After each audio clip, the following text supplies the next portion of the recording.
alegria ao torcedor rubro-negro e que reacende a esperança de ver o camisa 9 em breve no campo.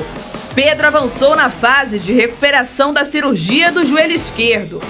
Com a ajuda da equipe médica do clube, o atacante fez exercícios de coordenação dos movimentos, trocou passes e até balançou as redes dos golzinhos posicionados no campo, além de atividades de mobilidade e força.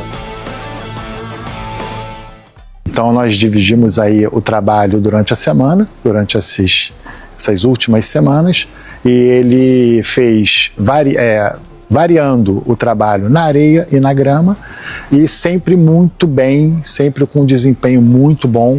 O Flamengo planejava o retorno de Pedro em junho, próximo do início do Super Mundial de Clubes. No entanto, o jogador tem avançado constantemente na recuperação da lesão e vive a expectativa de jogar a partir de abril. No campo, a gente priorizou o condicionamento físico dele através de gestos técnicos, como condução, finalização, hoje no golzinho. E com a resposta do atleta, a gente vai progredindo com ele ao longo das semanas. O torcedor do Flamengo não tem mais tanta preocupação em relação ao Pedro, porque ele tá voltando, volta pouco agora, menos do que antes, com certeza, hein? Eu acho que a preocupação vai continuar porque a gente não sabe como ele vai voltar, né, após essa lesão. A gente sabe que é um jogador, a gente está falando de um jogador que é extremamente dedicado no processo de recuperação, tanto é que ele está voltando antes do prazo estipulado inicialmente, que era de cerca de 9 meses, mas se a gente for parar e analisar, ele operou em setembro e ele pode voltar em abril a treinar com os demais jogadores. Então são cerca aí de 7 meses. E, claro, isso graças ao trabalho dele, graças ao trabalho das pessoas que fizeram parte do departamento médico antigo do Flamengo e graças ao trabalho do atual departamento médico do Flamengo. Mas fica sempre aquela incógnita, né, de como o jogador vai voltar. A gente precisa avaliar esse retorno dele. Óbvio, se tratando de um jogador como Pedro, ele em alto nível, para mim é titular absoluto no time do Flamengo. E estamos falando também de um jogador que seria titular na seleção brasileira, que ele se machucou com o técnico Dorival Júnior quando ele estava à disposição da seleção brasileira. Então acho que ele, estando bem, 100% fisicamente, titular absoluto. Ah, como que vai fazer? O Felipe Luiz ele vai arrumar um esquema para poder colocar o Pedro. Eu, particularmente, colocaria o Pedro centralizado, Bruno Henrique aberto na ponta esquerda e Luiz Araújo na ponta direita. Esse seria o meu ataque com o Pedro 100%. Mas isso ainda vai demorar um pouquinho, né? A gente está falando de abril. Então o Pedro deve retornar aí nas primeiras rodadas do Campeonato Brasileiro. Vene tem mais atualizações sobre o departamento médico do Flamengo, mas antes eu quero saber do Lucas Pedrosa como ele colocaria esse Flamengo com o Pedro retornando.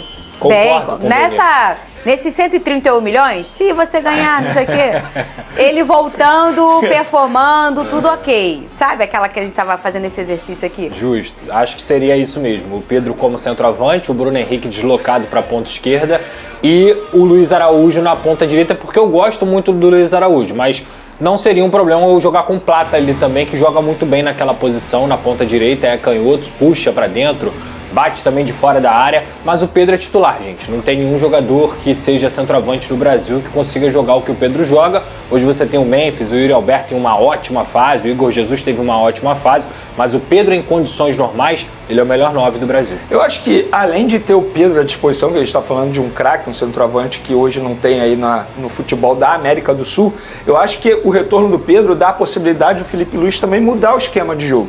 Porque não necessariamente você pode jogar com 3 atacantes, você pode jogar com 2 atacantes, o Pedro e mais um, seja o Bruno Henrique, seja o Luiz Araújo, e aí você aumenta a quantidade de jogadores no meio de campo. Então essa possibilidade do Felipe Luiz melhorar e também mudar o esquema também é uma contratação, digamos assim, porque atualmente, se a gente for parar e analisar, ele só tem o Juninho, e nem tem o Juninho, né, porque ele está lesionado.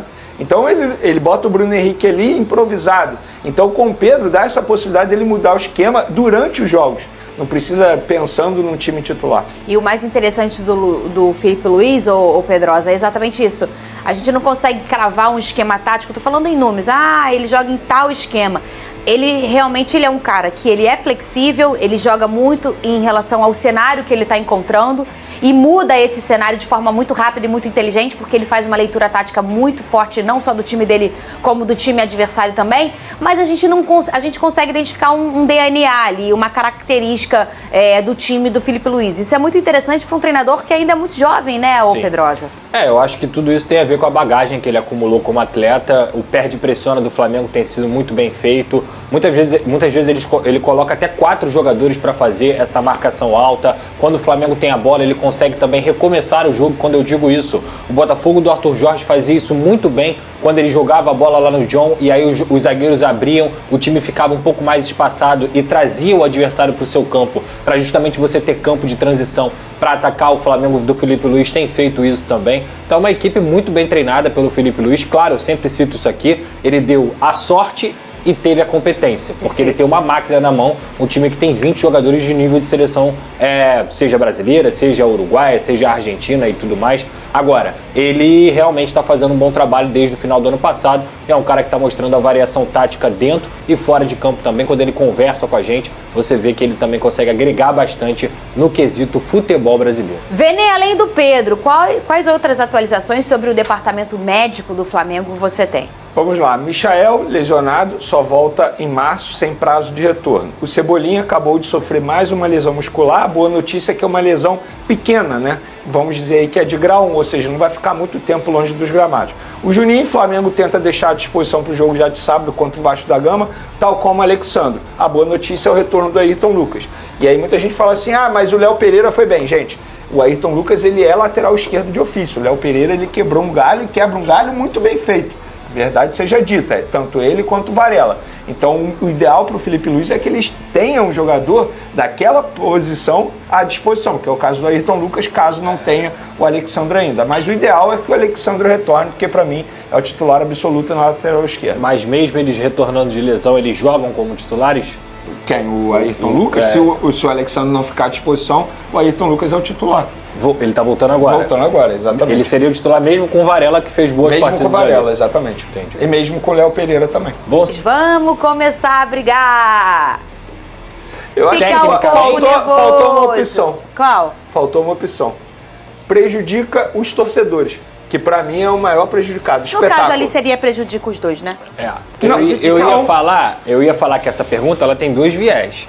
Ela tem o viés técnico, ela favorece o Flamengo, que é um time mais rápido, e vai jogar num campo que favorece os times que são mais rápidos. O Botafogo deu uma aula de jogar em transição rápida, de jogar com posse de bola na velocidade no Newton Santos.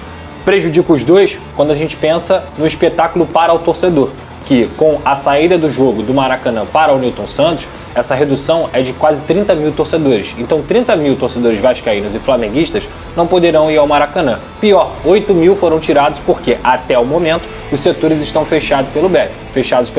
E prejudica norte e sul, é isso? Exatamente. E prejudica pelo espetáculo também.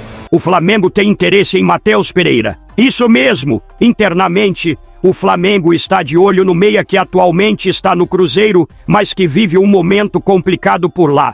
Matheus Pereira não tem rendido o esperado e também não tem contado com o apoio total da torcida cruzeirense. E aí, será que seria uma boa para o Mengão? O fato é que a diretoria do Flamengo segue atenta ao mercado, principalmente para encontrar um substituto para Arrascaeta. Apesar de Matheus Gonçalves ser uma opção dentro do elenco, a diretoria parece querer um nome mais consolidado para a função. E é aí que Matheus Pereira pode entrar nessa história. Outro ponto importante é que o Flamengo poderia usar o valor obtido na negociação do Alcaraz para investir na contratação do camisa 10 da Raposa. Isso mesmo, esse montante poderia ser fundamental para viabilizar a chegada do jogador, caso o interesse do clube carioca realmente se transforme em uma proposta concreta. Matheus Pereira, inclusive, tem o aval de boa parte da torcida rubro-negra nas redes sociais.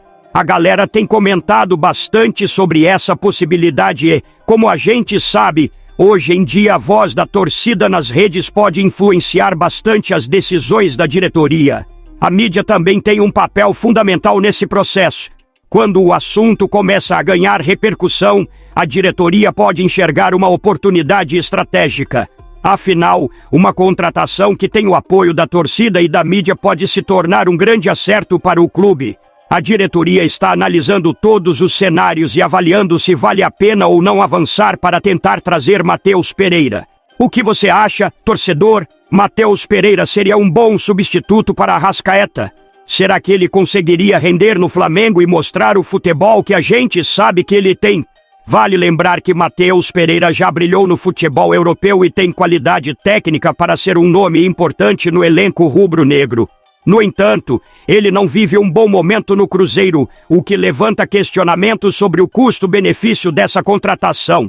O Flamengo precisa de um jogador que chegue para resolver e que tenha condições de assumir a responsabilidade em jogos decisivos.